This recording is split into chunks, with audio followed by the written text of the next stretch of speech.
அஸ்ஸலாமு அலைக்கும் வரஹ்மத்துல்லாஹி வபரகாத்துஹு. இந்த வீடியோவில் நாம் பஃபின் என்ற கடல் கிளியை பற்றி தான் பார்க்க போகிறோம். வீடியோவை ஸ்கிப் பண்ணாமல் கடைசி வரை பாருங்கள். வாங்க வீடியோக்குள்ளே போகலாம். இந்த பறவை பென்குயினை போலவும் அதன் அழகு கிளியை போலவும் உள்ளது. கடலில் 250 அடி ஆழத்தில் கூட இந்த பறவையால் டைவ் செய்ய முடியுமா? பஃபின்கள் வருடத்திற்கு ஒரு முட்டை மட்டுமே இடும்.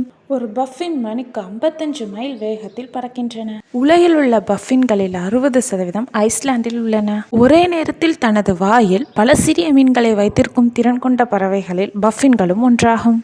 அவற்றின் கரடுமுரடான நாக்கு மற்றும் ஸ்பைனி அன்னங்கள் 10 முதல் 12 சிறிய மீன்களை உறுதியாக பிடித்து வைத்திருக்க அனுமதிக்கின்றது. இவைகள் பெரும்பாலான நேரத்தை கடலில் செலவழிக்கின்றன. வருடத்திற்கு ஒரு முறை மட்டுமே தரைக்கு வருகின்றன.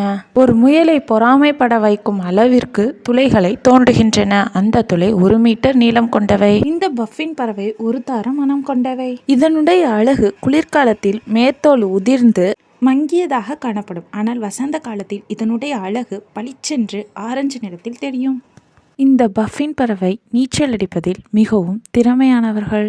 இவை பார்ப்பதற்கு பென்குவின்களைப் போல இருந்தாலும் பென்குவின்கள் பறக்காது. ஆனால் இவைகள் மிகவும் திறமையாக பறக்கும். இவைகளில் சில இனங்கள் அட்லாண்டிக்கில் காணப்படுவதால் இவை அட்லாண்டிக் பஃபின் பேர்ட்ஸ் என்று அழைக்கின்றார்கள். இது போன்ற சுவாரஸ்யமான உண்மைகள் வேணும்னா மறக்காம என்னுடைய சேனலை சப்ஸ்கிரைப் பண்ணிருங்க. இந்த வீடியோ உங்களுக்கு பிடிச்சிருந்தா லைக் பண்ணுங்க மற்றும் உங்க ஃப்ரெண்ட்ஸ்க்கு ஷேர் பண்ணுங்க. இதை பத்தின உங்களுடைய கருத்துக்களை கமெண்ட்ல தெரிவிங்க.